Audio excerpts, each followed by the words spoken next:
Alih-alih diangkat Abdullah bin Ubay bin Salul, diangkatlah Nabi Muhammad sallallahu alaihi wasallam. Inilah asal mula dendam Abdullah bin Ubay bin Salul kepada Nabi sampai jadi orang tokoh paling munafik yang diabadikan dalam Al-Quran. Yang mau saya ceritakan, generasi tadi orang-orang Yahudi yang nanti membuat keonaran di masa Nabi, sifatnya diwariskan pada generasi setelahnya. Tidak sedikit juga yang baik-baik, Pak. Jadi Yahudi itu nggak semuanya buruk. Ada yang baik, ada yang bagus keislamannya, tapi ada yang terwarisi oleh sifat-sifat keburukan sebelumnya. Siapa di antaranya? Abdullah bin Saba. Saya ulang ya. Kalau lan harfun nafyin wastiqbalin, huruf yang menafikan sesuatu sampai kapanpun, istiqbal. Tapi kalau la harfun nafyin saja, tidak ada istiqbal. Kalau sekarang tidak, mungkin ke depan bisa. Jelas ya? Masih ada peluang. Kata Allah, nih perhatikan baik-baik. Ada kata namanya millah, millatahum. Millah itu sebetulnya bukan agama asalnya. Awas, tapi sistem kehidupan. Pola hidup. Sistem ekonomi, sistem politik, sistem macam-macam itu. Sistem kehidupan. Nah kata Allah, orang-orang Yahudi itu punya tipikal. Tidak akan senang sampai kapanpun orang lain berada di atasnya. Jadi kalau dalam urusan politik mesti unggul di atas. Gak boleh ada yang naik ke atas. Kalau ada yang naik, dia mesti turun. Di ekonomi juga demikian, dia harus kuasai. Ya pasar modal kuasai, sistem ekonomi kuasai, bank kuasai. Gak boleh ada yang naik. Kalau kelihatan satu negara mau naik, turunin lagi. Bikin krisis, bikin macam-macam. Turun. Jelas ya? Nah, tapi kalau Nasara tidak pakai la. La artinya masih besar kemungkinan peluang kalaupun dalam urusan dunia bekerja sama dengan orang Nasara dibandingkan Yahudi. Walaupun ada kesamaan, sama-sama juga tidak suka kalau orang Islam yang naik ke atas. Jelas ya? Nah, simpan ayat ini, saya mau kembalikan kepada persoalan tadi. Maka di masa itulah kemudian, tidak senang ada Aus dan Khazraj naik ke atas, maka apa yang terjadi?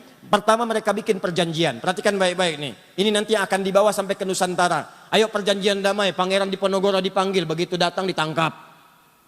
Nih perhatikan nih, asalnya dari sini. Ini akar mulanya nih.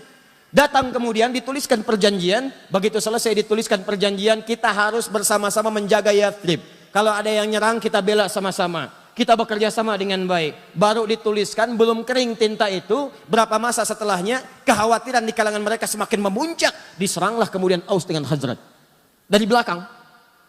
Serang sampai mereka minta bantuan kepada klan dari Aus Khazraj yang berada di wilayah Syam. Syria dan Damaskus dan sekitarannya. Datang bantuan, dikalahkan, pukul, hancur orang Yahudi pada saat itu. Maka mereka mengajukan perdamaian. Kami damai aja, damai.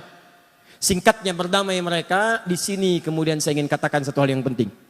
Ketika mereka berdamai, tertulis di tulisannya perdamaian. Tapi di belakangnya mereka berpikir, bagaimana caranya dalam suasana damai itu mereka tetap kalah di hadapan kita.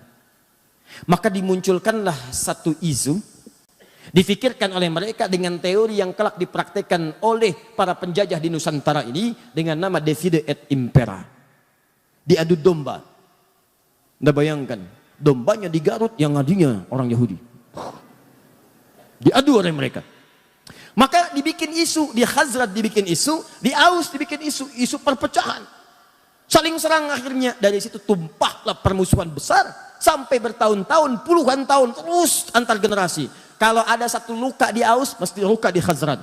Kalaupun lukanya mungkin cuma kepleset di jalan Aus, di sana pun mesti luka juga. Di istilahnya kalau di sini ada yang kepleset, sana harus kepleset juga. Di sini ada yang meninggal, sana meninggal juga.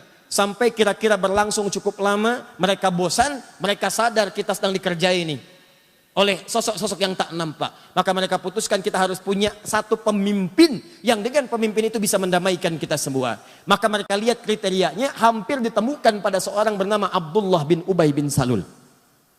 Begitu mereka lihat di kriterianya ada nih. Tapi takdir Allah menetapkan lain. Di tahun itu ketika mereka akan merekomendasikan Abdullah bin Ubay bin Salul, sekelompok dari mereka pergi ke Mekah untuk datang, sebagian berniaga, sebagian menunaikan haji. Bertemulah dengan sosok mulia Nabi Muhammad SAW. Berbaiat kepada Nabi, disampaikan infonya ke suku mereka. Begitu disampaikan, dikirim utusan yang kedua. Nanti ada baiat kepada Nabi, ada baiatul ridwan dan seterusnya. Maka mereka mengatakan, kami sedang merindukan engkau datang ke Madinah. Datanglah ke Madinah, maka kami akan angkat engkau sebagai seorang pemimpin. Singkatnya terjadi peristiwa hijrah dengan sahabat Abu Bakar, sampai kemudian ke Yathrib, datang ke Yathrib, belum jadi Madinah pada saat itu. Sampai datang itulah kemudian kotanya berubah, kemudian ditata oleh Nabi dari Yathrib, masih terbelakang, masih banyak yang kotor, tata di suasana yang rapi, bersih. Sesuatu yang tertata, rapi, bersih dalam daerah dikenal dengan nama Madinah. Muncul cahaya-cahaya kebaikan. Ya, semua perilakunya bagus, auratnya bagus. Sesuatu yang muncul dengan cahaya kebaikan disebut dengan Munawwarah. Maka berubahlah kota itu menjadi Al-Madinah Al-Munawwarah. Alih-alih diangkat Abdullah bin Ubay bin Salul, diangkatlah Nabi Muhammad sallallahu alaihi wasallam. Inilah asal mula dendam Abdullah bin Ubay bin Salul kepada Nabi sampai jadi orang tokoh paling munafik yang diabadikan dalam Al-Quran. Yang mau saya ceritakan, generasi tadi orang-orang Yahudi yang nanti membuat keonaran di masa Nabi, sifatnya diwariskan pada generasi setelahnya. Sifat adu dombanya yang Aus dengan Khazraj tadi diselesaikan oleh Nabi, selesai. Itu diwariskan lagi pada generasi setelahnya. Begitu Nabi SAW wafat, maka mereka menyebar. Ada yang pura-pura masuk Islam, ada yang memprovokasi. Tidak sedikit juga yang baik-baik, Pak. Jadi Yahudi itu nggak semuanya buruk. Ada yang baik, ada yang bagus keislamannya, tapi ada yang terwarisi oleh sifat-sifat keburukan sebelumnya. Siapa di antaranya? Abdullah bin Saba. Abdullah bin Saba. Awas, kita sedang berbicara sejarah ilmiah nih. Dan tidak menyoal kalangan atau manapun. Ya, dikala nanti ada yang keberatan, duduk kita diskusi. Dan kita buka fakta sejarahnya. Sepakat ya? Nah, lihat sini. Ini di antara tokoh Yahudi yang konon disebutkan dalam sejarah pura-pura masuk Islam. Dan ini salah satu sosok yang terwarisi oleh tipikal buruk Yahudi-Yahudi sebelumnya. Padahal Nabi sudah obati itu. Aus Hazrat saya persaudarakan kata Nabi. Yahudi-Yahudi yang lain silahkan boleh tinggal. Kita berniaga dudukan bikin piagam Madinah. Tapi apa yang terjadi? Ada yang berkhianat. Suku-suku yang 3 tadi saya sebutkan tadi berkhianat. Menyalahi kesepakatan. Bahkan ada yang hendak membunuh Nabi. Apa yang Nabi lakukan? Allahu Akbar. Yang sudah buruk tak terobati maka dihukum dengan hukum negara. Hukum eksekusi. Yang lain keluar. Mereka keluar diusir dari Madinah. Bukan karena Nabi yang usir. Karena perilaku mereka sendiri. Sebelum ke Madinah itu tidak pada diusir. Usir ini, diusir ini, diusir. Ditanggung di Madinah, diperbaiki. Diberikan pelayanan yang bagus. Cuman berbuat onar juga. Maka dikeluarkan karena perjanjian yang sudah dibuat. Nah itu ketika menyebar keturunannya, menyebar sifat-sifatnya, maka diantaranya tertularkanlah kepada sosok ini. Ini eksis di zaman sahabat Uthman bin Affan radhiyallahu ta'ala anhu. Ketika Uthman menunjuk kerabat-kerabatnya yang pakar-pakar di bidang ekonomi itu menempati pos-posnya, maka orang ini bergerilya langsung masuk bukan di wilayah Madinah. Karena kenal Madinah itu.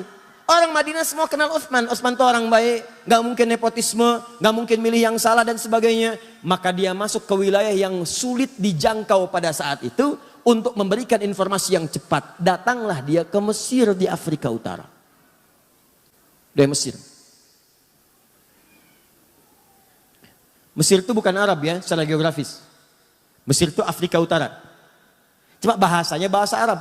Secara kebahasaan disebut negara Arab. Tapi secara geografis disebut dengan Afrika Utara. Masuk wilayah Afrika Utara. Sama dengan Libya, Tunisia, Maroko, Aljazair itu wilayah Afrika Utara.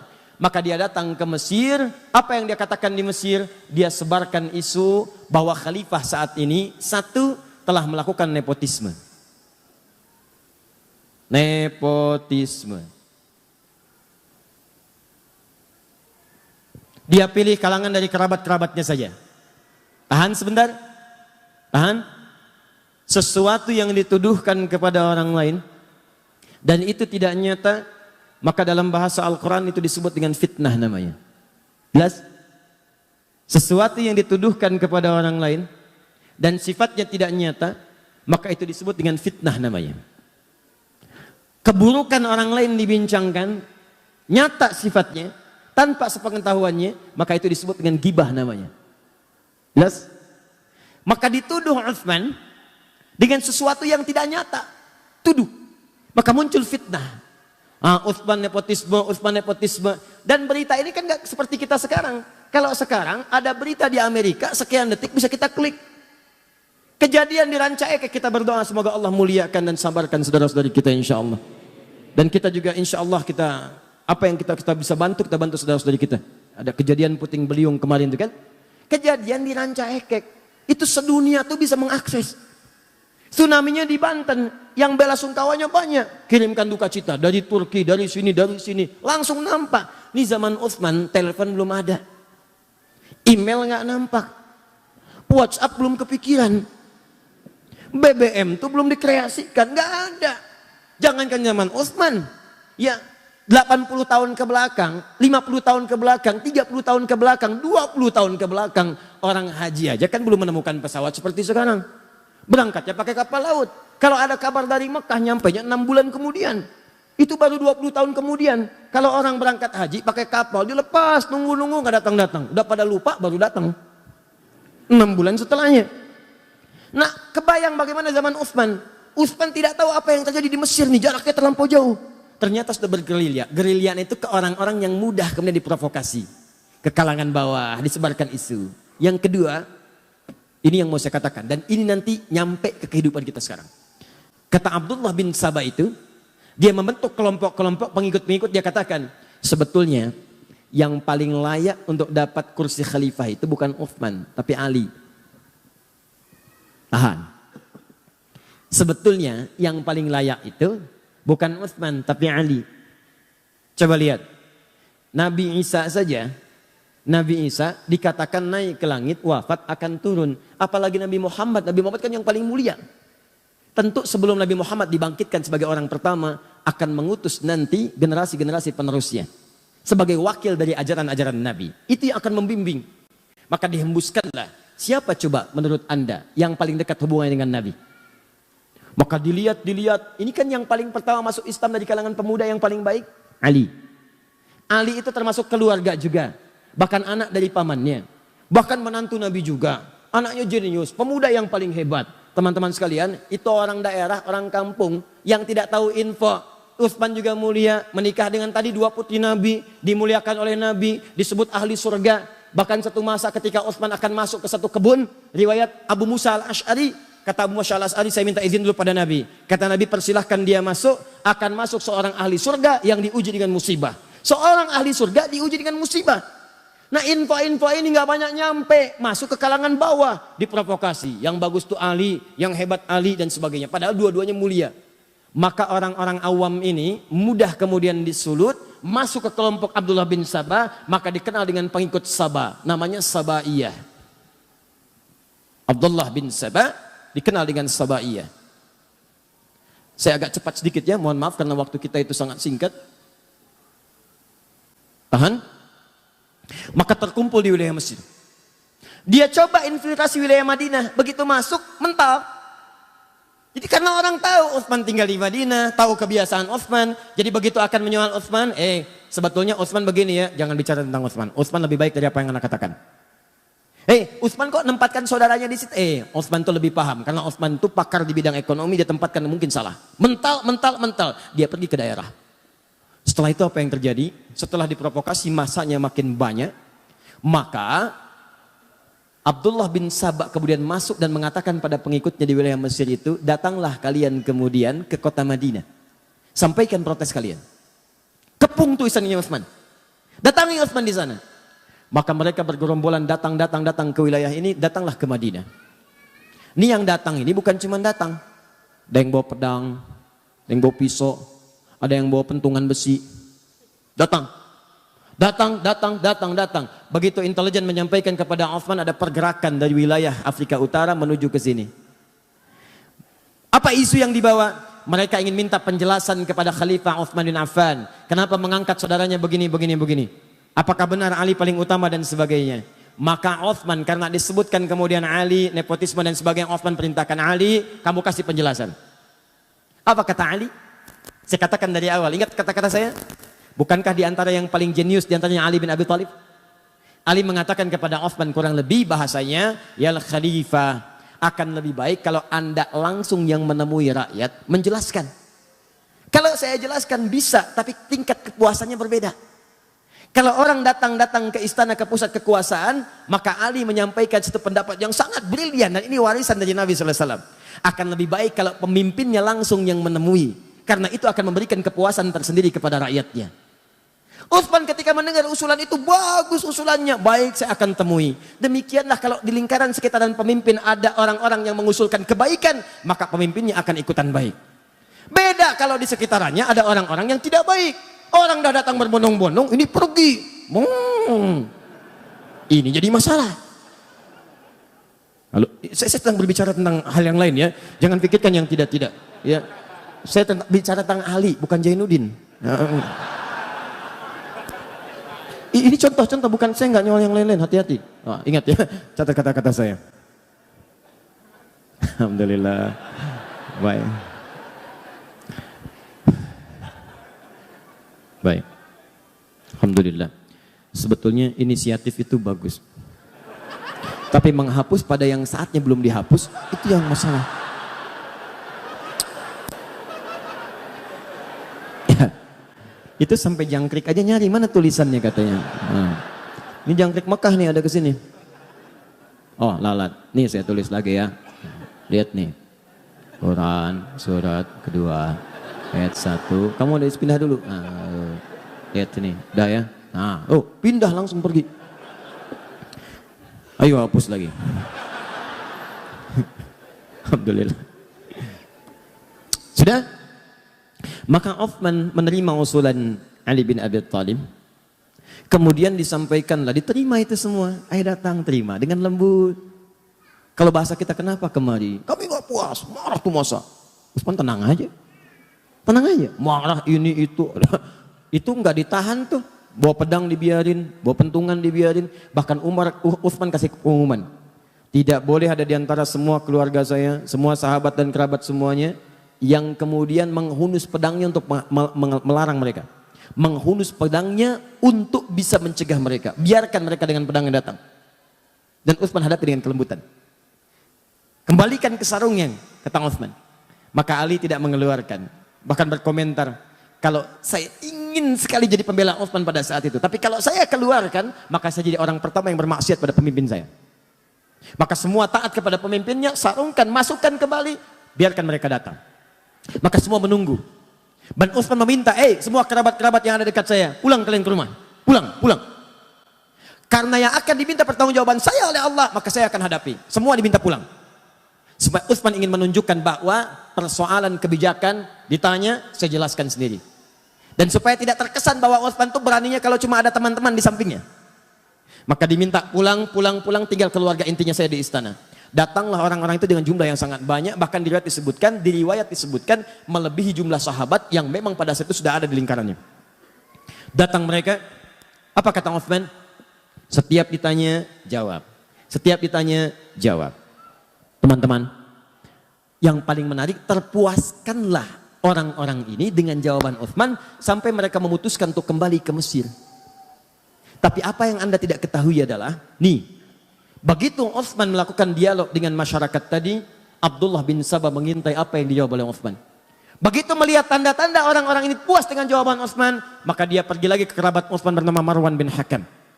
Dia sampaikan, ada orang-orang yang berniat memang mencelakai Utsman. Tuh lihat, datangnya aja bawa pedang. Datangnya bawa besi. Datangnya bawa pisau. Maka tolong kamu buatkan memo, dituliskan di kopnya, kop pemerintahan. Kop khusus untuk Utsman. Karena ini keluarga kerabat tidak tahu nih. Dan belum sempat klarifikasi ke Utsman, karena tempatnya berbeda. Datang cepat tuh. Marwan kerabat, orangnya baik juga. Maka apa yang terjadi? Dituliskan di situ. Perintahkan kepada gubernur Mesir, ketika mereka datang sampai sana, tolong hukum mereka, karena mereka berniat untuk mencelakai khalifah. Apa yang terjadi? Orang-orang ini kembali kemudian ke Mesir, dengan perasaan yang sudah puas dengan jawaban Utsman bin Affan. Tapi di perjalanan, mereka dibisikin lagi oleh Abdullah bin Sabah. Tahukah kalian buruknya Utsman bin Affan? Utsman itu beda dengan Ali. Utsman itu kalau di depan bilangnya A, di belakang bisa B. Kalau nggak percaya, kalian dititipin surat kan? Masa sih? Masa? Lihat. Oh ternyata ada satu kelihatan bawa surat. Begitu kelihatan, coba buka suratnya. Mungkin buruk untuk kalian. Begitu dibuka, terbukalah kemudian di situ perintah untuk mengeksekusi orang-orang ini karena mencoba untuk membunuh khalifah. Maka mereka marah. Dikira Utsman yang melakukan tipu daya. Maka datang mereka kembali mengepung langsung tanpa bicara, tanpa apa-apa. Utsman kamu penipu, Utsman kamu pembohong. Datang langsung merangsak, jumlahnya cukup banyak. Kembali ke istana. Begitu Utsman mendengar teriakan-teriakan itu, Utsman mengatakan, aku tidak pernah menulis itu. Kamu pembohong, kamu ini. Orang marah, Pak. Orang marah mah dikasih Indomie juga gak akan berhenti marahnya. Oh ini, itu. Bohong, kamu bohong, ini bohong itu. Tadi saya katakan dari awal, Utsman punya kebiasaan apa kalau sedang gelisah? Baca Al-Quran. Maka masuklah beliau kemudian ke ruangannya, baca Al-Quran. Apa yang dibaca sampai juga dengan ke Ali Imran ayat 173 dibaca, itu indah sekali maknanya. Sampai terus dibaca, ada yang menyebutkan riwayat bahwa beliau kemudian ketiduran, saat sedang tiduran bermimpi bertemu dengan Nabi SAW. Dengan Umar, dengan Abu Bakar As-Siddiq radhiyallahu ta'ala anhuma. Kata Rasulullah disampaikan, Abu Bakar menyampaikan, Umar menyampaikan. Terakhir kata Abu Bakar dan Umar, wahai sahabat mulia, kamu jangan dulu buka ya, nanti kamu bukanya bersama kita dengan Rasulullah SAW. Dalam keadaan puasa, sedang baca Al-Quran, bermimpi bertemu bersama Nabi, Umar dengan Abu Bakar As-Siddiq radhiyallahu ta'ala anhuma. Apa yang terjadi? Kata Abu Bakar dengan Umar, kamu jangan dulu buka, nanti bukanya bersama Rasulullah SAW. Maka terbangun dari situ, sedang baca Al-Quran, tiba-tiba tanpa diduga ada orang-orang yang masuk menerobos, datang lewat jendela, ada datang lewat atas dan sebagainya. Ya, ada riwayat menyebutkan Ali yang mendengar situasi ada kekacauan langsung mengutus anaknya Hasan Husain berangkat ke sana, lihat apa yang terjadi. Kalau situasi tidak bagus, tolong jaga Utsman. Apa yang terjadi? Begitu sudah sampai sana, didorong Hasan dengan Husain menjauh mereka. Saat ada keributan keluar itulah beberapa orang naik ke atas, ada yang naik ke atap, ada yang masuk lewat jendela. Maka mereka langsung mendobrak, langsung masuklah ke kamar Utsman bin Affan. Ada satu orang pertama dikisahkan diberikan julukan dengan Mautul Aswad. Ya, seburuk-buruknya orang yang selalu lekat dengan pembunuhan. Maka datang dia pertama mencekik Utsman. Begitu dicekik Utsman bin Affan, tanpa tanya, tanpa kalimat langsung cekik. Begitu dicekik, pingsan Utsmannya, jatuh, dikira sudah meninggal. Begitu kemudian ada gerakan lagi, datang lagi satu orang. Satu orang ini langsung mengeluarkan pedangnya, dia melakukan tebasan kepada Utsman bin Affan. Ya, lalu Utsman mengatakan, inilah darah pertama yang menghadirkan pembunuhan. Maka saat itu datang lagi yang lain menghantam. Gak terima dengan perkataan Utsman. Datang yang satu lagi, apa yang dia lakukan? Allahu Akbar. Maka orang ini mengeluarkan besi tadi yang saya katakan, potongan besi, maka ditusukkan. Ada yang mengatakan tusuk dari depan sampai tembus belakang. Dan dari nyanggutnya. Sampai kemudian ada yang merasa bersalah, dia pergi. Ada satu lagi setelah dalam keadaan sekarat demikian, dihalangi oleh salah satu saudari pada saat itu. Kemudian dilewati juga, ada yang lompat langsung ke dadanya Utsman bin Affan. Dalam keadaan sekarat yang parah, tertembus kemudian besi itulah.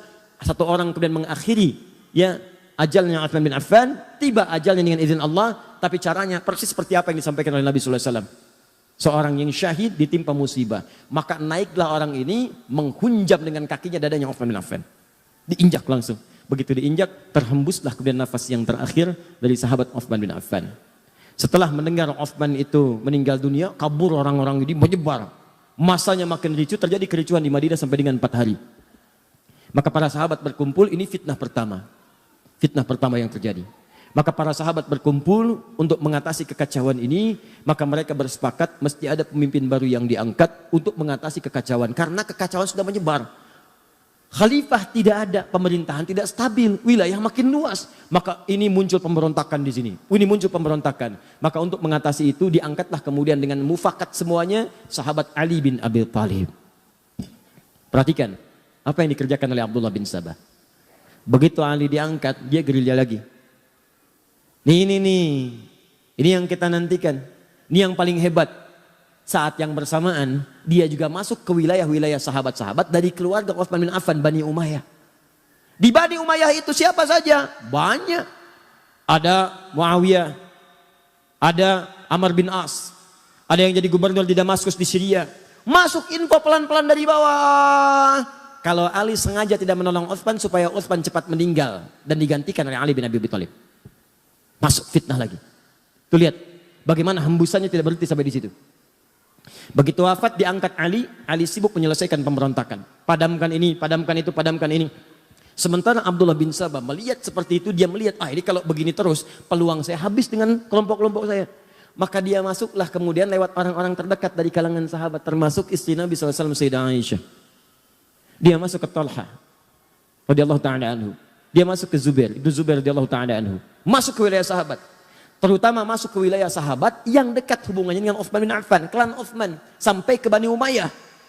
Mereka katakan, perhatikan tuh, Ali itu memang benar-benar sibuk dengan kekuasaan sampai lupa menghukum kisos orang yang telah membunuh Utsman bin Affan. Sebetulnya masalah gampang, kalau ini dikisos selesai masalah. Tuh lihat cara berpikirnya. Padahal pemberontakan itu sudah banyak pada saat itu. Maka ketika infiltrasi yang buruk ini masuk, disebarkan isu, maka menyebar kemudian. Jadi panaslah kalangan-kalangan itu. Datanglah perwakilan mereka kepada Ali bin Abi Thalib. Mengatakan, Ali, ini sudah berlalu, kenapa belum dikisos mereka? Kata Ali, sebentar. Ini kan yang datang masa. Masa ini harus diteliti satu-satu. Harus ada bukti yang jelas, berikan saya waktu. Begitu menyampaikan demikian, tak puas semua, nggak bisa, ini nggak bisa. Disulut lagi dari bawah. Sampai terjadi kemudian perang Jamal. Perang Unta. Diprovokasi, masuk kemudian ke lingkungan para sahabat yang lainnya. Ingat teman-teman sekalian, para sahabat itu mulia, udul. Jangan katakan apakah para sahabat mudah terprovokasi, bukan. Karena cara pandang sahabat bukan provokasinya, cara pandang sahabat pada hukumnya. Sebagian mengatakan kalau salah, ketahuan harus segera dihukum. Mereka tahu yang salah si fulan, tapi Ali berpendapat buktinya perlu jelas dulu. Kan sekarang juga dua alat bukti yang jelas, demikian kan? Sahabat tahu ini pelaku si fulan, si fulan, si fulan. Cuma Ali perkenankan saya mengumpulkan bukti dulu. Yang lain minta segera dikisos karena sudah tahu si fulan, Ali bertahan dulu sampai mengumpulkan bukti yang kuat. Dikacaukan ini oleh tadi para penyusup tadi. Maka diprovokasi, kalian sahabat Nabi, kalian orang mulia, ini nanti akan diminta pertanggungjawaban oleh Nabi. Kenapa tidak dihukum? Tegur Ali sampai terjadi perang Jamal. Jamal itu unta. Karena peperangannya pada saat dipimpin oleh Sayyidah Aisyah menggunakan unta. Begitu sedang berperang itulah kemudian kata Ali dan para sahabat yang lain, ini unik nih. Sholatnya pernah sama-sama, pernah beribadah sama-sama. Dan mereka menegakkan nilai sama-sama. Yang satu prinsipnya baik, yang lainnya juga baik. Tegakkan hukum, yang kedua siap menegakkan, kami kumpulkan bukti. Dua-duanya benar ijtihadnya. Yang salah itu yang memprovokasi. Maka apa yang terjadi? Yang terjadi adalah dua-duanya mengatakan, tolong ya, kalaupun kita berperang, ini bukan untuk memusuhi, ini untuk menegakkan apa yang kita kemudian telah pahami. Jangan saling melukai. Ini aneh Pak, saling berperang, tapi jangan terkena sabatan pedang. Kalau bisa jangan orangnya, untanya aja. Itu terkenal dalam sejarah. Jadi begitu bertemu, nggak ada yang mau duluan. Nih, siapa yang menjadikan kacau situasi pada saat itu? Kelompoknya ini. Ini yang masuk. Dia yang masuk eksekusi duluan beberapa sahabat. Sehingga Talha syahid. Ibnu Zubair syahid. Tercatat hampir 4.000 sampai 6.000 sahabat syahid pada saat itu. Wafat. Maka semakin kacau situasi pada saat itu. Dihadirkan kemudian segala hal dan sebagainya. Sampai beritanya sampailah ke Damaskus, ke Syria. Pada tokoh yang masih sangat kuat pada saat itu. Teman-teman sekalian dari klan Bani Umayyah. Pada kekuasaan Muawiyah. Sampai dengan ke Amr bin As. Kemudian diantara pendukungnya. Maka ketika Ali menjelaskan situasi pada Sayyidah Aisyah. Ini begini. Beliau memahami akhirnya. Oh ternyata ini ada yang provokasi. Ini begini. Duduk. Semua duduk. Tapi itu tidak sampai kepada Syam di Syria. Yang saya katakan tadi, belum ada pesawat, belum ada telepon. Berita yang sampai di sana, pendukungnya Utsman dianiaya oleh Ali. Bayangkan. Sehingga ketika Ali mengatakan kita harus jaga stabilitas ini. Lebih baik kuatkannya pemerintahan dulu. Aisyah akhirnya ya mengakui kita bayat. Semua bayat. Tenang. Tapi sampai ke Syam itu nggak nyampe beritanya. Akhirnya apa yang terjadi? Diprovokasi. Karena ini sudah perlakuan yang buruk, maka kami, kata ini nih, pengikut ini datang ke sana, kami hanya akan mengangkat khalifah bukan Ali, yang kami angkat Muawiyah saja. Maka diangkatlah kemudian khalifah di sana sampai mendeklarasikan sebagai khalifah baru. Anda bayangkan tuh, fitnahnya luar biasa. Maka apa yang terjadi? Sudah nggak sempat, konon ada yang menyebutkan Muawiyah kirim utusan untuk klarifikasi, tapi di tengah jalan kemudian dieksekusi. Begitu dieksekusi oleh kelompok dari sini, sempalan sini, nyampe berita ke sana, Ali yang eksekusi. Semakin kuat kemudian rasa bencinya, marahnya, diprovokasi demikian, maka menyiapkan pasukan. Disampaikan juga kepada Ali, Muawiyah sudah menyiapkan pasukan, tidak mengakui kekhalifahan. Maka secara singkat disampaikan, Ali pun mesti siapkan pasukan. Maka dua-duanya menyiapkan pasukan, dikenal dengan perang Siffin itu. Maka apa yang terjadi? Ali mengatakan, ini karena sudah makar terhadap negara, kita harus bereskan, tapi dengan cara yang mulia. Sama kayak tadi tuh, pelan-pelan, karena sama muslim. Gak ada yang mau nyakiti, gak ada yang mau macam-macam. Ini masuk lagi nih. Yang ini nih, aduh. Nanti saya tunjukkan kepada Anda, ini cuma contoh orang, tapi pemikirannya diwariskan. Dalam setiap hal-hal yang terjadi semacam ini, Anda akan temukan provokator-provokator bertebaran. Termasuk sekarang semakin bertambah eranya, tapi ini nggak akan berubah. Termasuk di YouTube juga banyak provokator nanti. Nanti akan temukan itu. Kembalikan ke sini. Jadi begitu sudah masuk, singkatnya bertemu, lebih besar pasukan dari sebelumnya, terjadi peperangan itu sampai pasukan Muawiyah terdesak. Ya, apa yang terjadi pada saat terdesak Muawiyah? Saya katakan di belakang kan ada Amr bin As yang seterusnya, itu jenius. Kata mereka, sudah kita kalau teruskan akan kalah nih. Dan makin banyak korban. Gini aja, supaya duduk sama-sama diskusi, duduk dengan baik, maka kita lakukan tahkim. Tahkim itu tombak Al-Quran, ya, kemudian bukan ditombak untuk menunjukkan sesuatu yang kotor, bukan. Maksudnya untuk berhukum dengan hukum kitabullah. Kenapa menggunakan tombak? Karena mudah diangkat begini. Kalau ngangkat orang kan belum ketahuan apa maksudnya. Begitu dipanah dari belakang, meninggal, repot lagi. Maka yang diangkat Al-Quran begini, semua berbaris di belakang Muawiyah. Ketika berbaris, diangkat kemudian mushaf. Saat diangkat itulah kemudian Ali mengatakan, tidak itu siasat, saya tahu itu siapa yang bikin. Karena Ali kenal Amr bin As. Tanya dulu mereka, kalau mereka ingin tahkim, mereka harus menyerah dulu. Mereka harus menyerah. Kalau sudah menyerah, baru tahkim. Karena situasinya sedang demikian kacau. Kalau tidak menyerah duduk sama-sama, maka mustahil bisa diskusi dengan baik. Ini Ali. Wah, ketika Ali perintahkan, terus dorong mereka sampai mereka menyerah. Maka yang satu golongan mengatakan, Ali kamu nggak benar nih. Dalam fikih perang, kalau sudah ada yang tahkim mengangkat Al-Quran, hukum dikembalikan kepada Allah, nggak boleh kita serang. Maka orang-orang ini langsung keluar dari barisan Ali. Keluar dalam bahasa Arab disebut dengan kharaja. Orangnya kharijun. Kalau keluar karena tidak sepakat dan keras sifatnya dan cenderung buruk keadaannya, maka dikenal dengan nama khawarij. Maka muncullah kemudian orang-orang golongan ekstrim baru. Dia mengatakan, lihat nih, Ali menyimpang. Kafir nih Ali. Kafir. Anda bayangkan tuh. Siapa mereka dibanding Ali? Ali itu menantu Nabi. Jaminan surga. Pemuda paling hebat, paling setia. Nyawanya dikorbankan bahkan untuk risalah Islam, bahkan untuk Nabi. Dalam peristiwa Isra Mi'raj, itu cuma ada 3 orang di rumah itu. Begitu akan berangkat kata Nabi, Ali, kamu tidur di tempat tidur saya ya. Saya dengan Abu Bakar akan hijrah. Kamu yang gantikan di sini. Itu tahu tempat tidur Nabi itu. Itu yang jadi tujuan. 100 orang pemuda pasukan khusus sudah ngintai, taruhannya nyawa. Ali masih muda, Abu Bakar sudah sepuh. Dengan Nabi mau berangkat. Apa kalimat Ali? Bala ya Rasulullah. Siap, siap dengan nyawanya. Tidak pernah tertuliskan di buku sejarah manapun Ali protes. Misal ada kata-kata, ya Rasulullah jangan saya, Abu Bakar aja yang tuaan dikit. Misalnya, enggak tuh. Ali, Abu Bakar begitu mulia. Teman Nabi, mertua Nabi, sahabat Nabi, hidup dengan Nabi, sehijrah dengan Nabi, wafat dikubur di samping Nabi, mulia. Hati-hati karena nanti setelah ini akan ada yang mengadu domba dengan semuanya. Perhatikan baik-baik. Wah Ali begini, Ali begitu, kafir. Ini orang luar biasa nih. Baru belajar 1-2 hari udah nyebut Ali kafir. Kafir, kita keluar dari Ali. Orang-orang ini, nih, ini lagi kesini nih asalnya. Provokasi, Ali kafirnya, Ali nggak benar. Melanggar ketentuan Allah, kafir Ali. Maka keluar dia. Mereka ini termasuk menyalahkan Muawiyah karena berontak kepada Ali. Termasuk menyalahkan Ali karena tidak menyelesaikan itu dengan tahkim. Maka mereka memandang Muawiyah itu kafir, Ali kafir. Kanan kiri kafir. Ini kafir, ini kafir. Hukumnya wajib dibunuh. Ini yang kelak kemudian hari mengincar dan mengintai Muawiyah, Amr bin As, dan Ali bin Abi Thalib. Kubu sana, nih orangnya, Muawiyah, Amr bin As. Ini tokohnya nih, gara-gara dia nih berontak nih. Sini lagi, ini Ali nih, gak mau bertahan dengan hukum Allah. Bunuh, habisi semua. Maka mereka kembali disiapkanlah kemudian eksekutor. Dilihat di mana Muawiyah, di mana Amr bin As, di mana Ali. Maka disiap-siapkan pada satu subuh, direncanakan pembunuhan.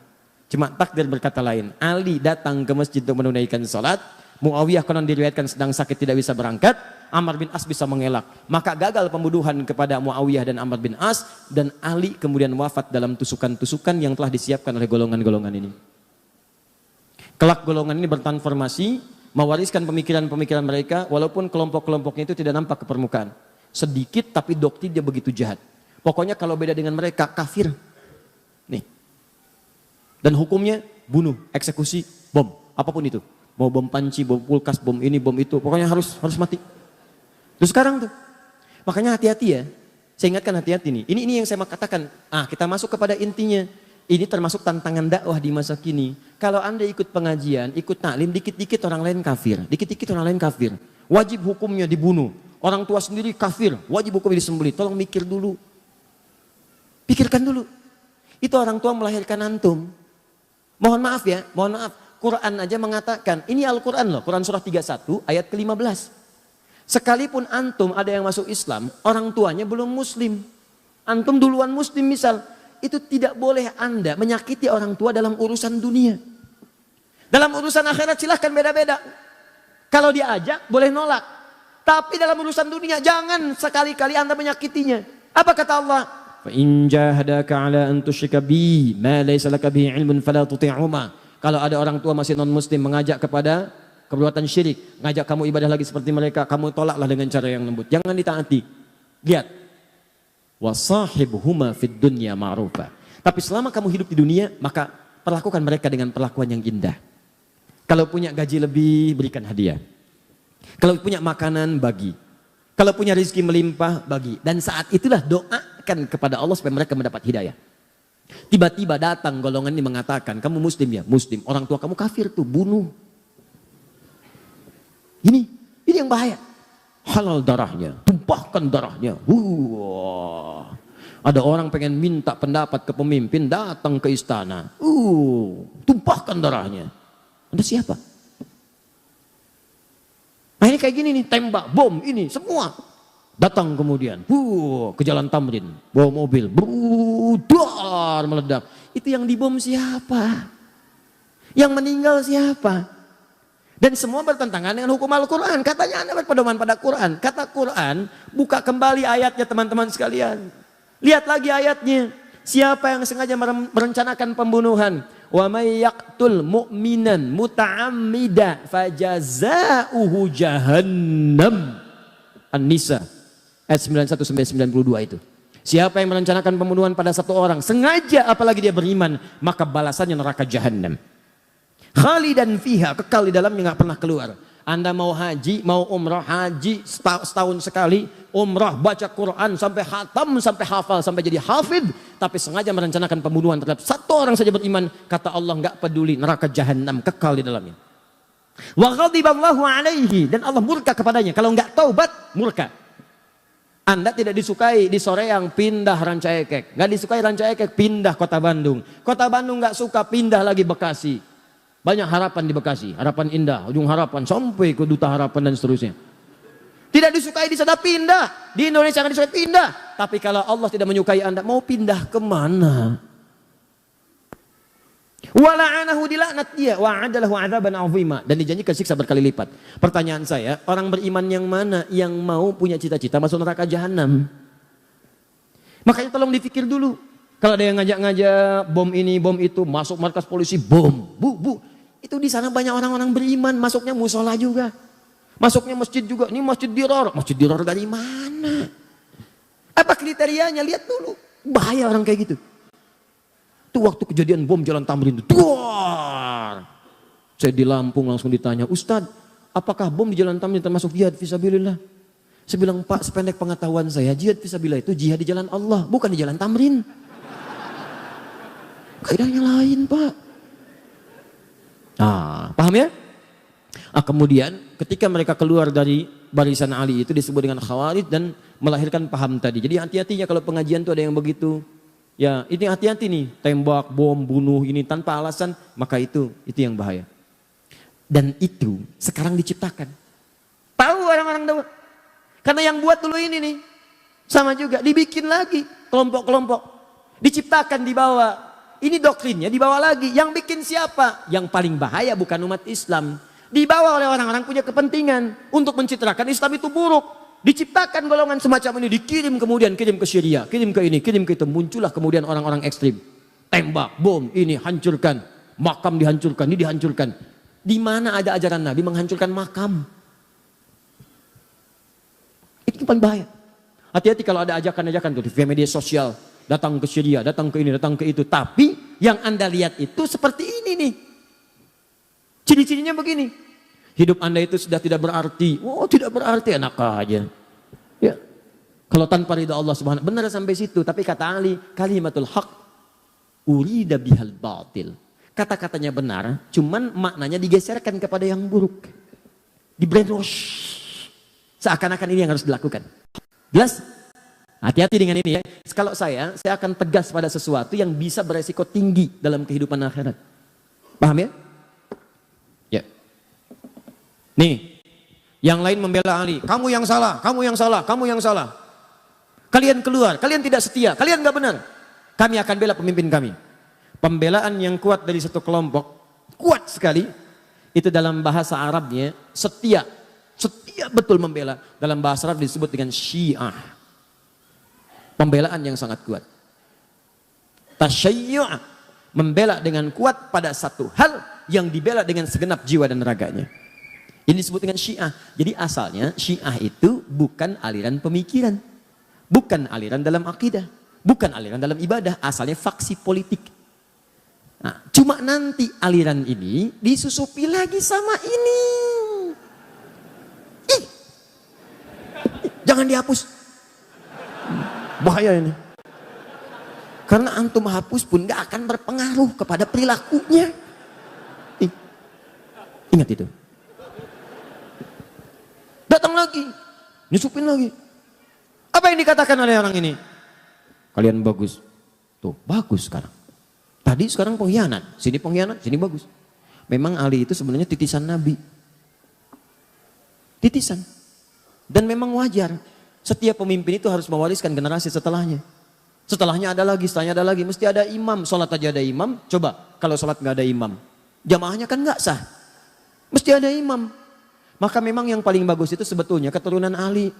Setelah Ali ada Hasan, angkat aja Hasan. Setelah Ali ada Hasan, ada Husain. Setelah itu ada ini, ada itu, ada itu. Terus kamu urutkan. Bukankah kamu ingat Nabi Isa kan ada 12 penolong. Namanya kaum Hawariyin. Ali juga akan punya 12 keturunan. Imam-imam hebat itu yang akan mendokong dan meneruskan kepemimpinan Nabi setelah itu. Maka dikenallah dengan 12 imam.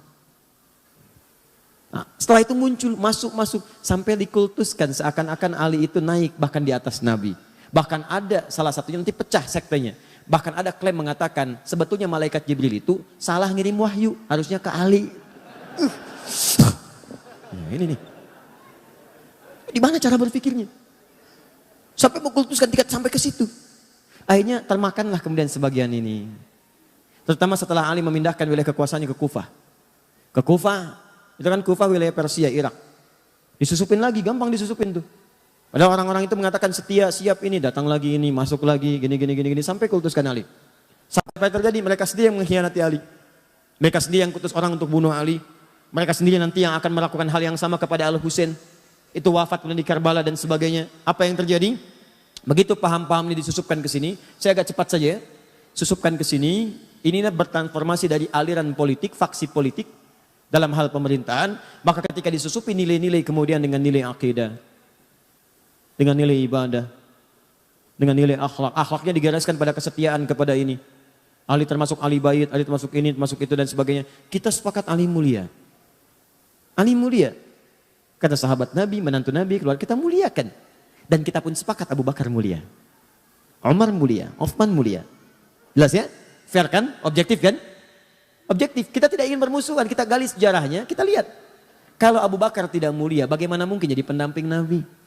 Kalau Umar tidak mulia, bagaimana mungkin dipilih oleh Nabi sebagai orang yang pemberani? Membela Nabi. Kalau Utsman tidak mulia, bagaimana disebut dengan ahli surga?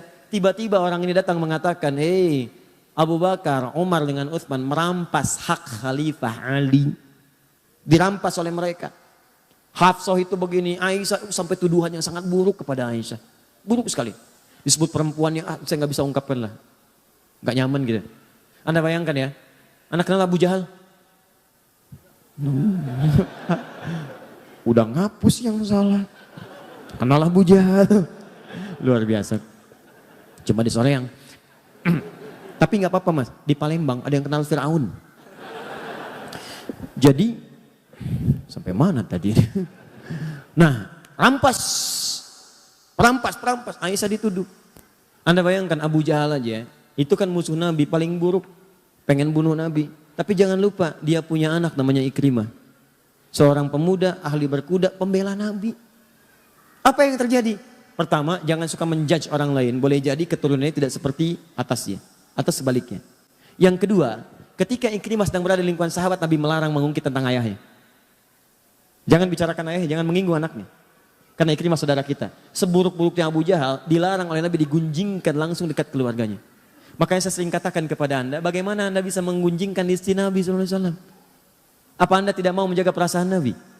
Katanya cinta Nabi, tapi saat bersamaan Anda menyinggung Nabi. Dengan cara apa? Menyinggung sahabatnya, menyinggung istrinya dan sebagainya. Nah, ini dimasukkan ke dalam doktrin ini, sehingga ini menjadi doktrin dalam aliran-aliran kepercayaan, akidah, masuk kepada bahkan ranah ibadah dan sebagainya. Sampai mengatakan setelahnya, setelah ini berkumpul makin kuat, bahkan mengatakan, hei, hadis-hadis pun ada yang ditukar. Yang benar hadisnya semua dari Ali.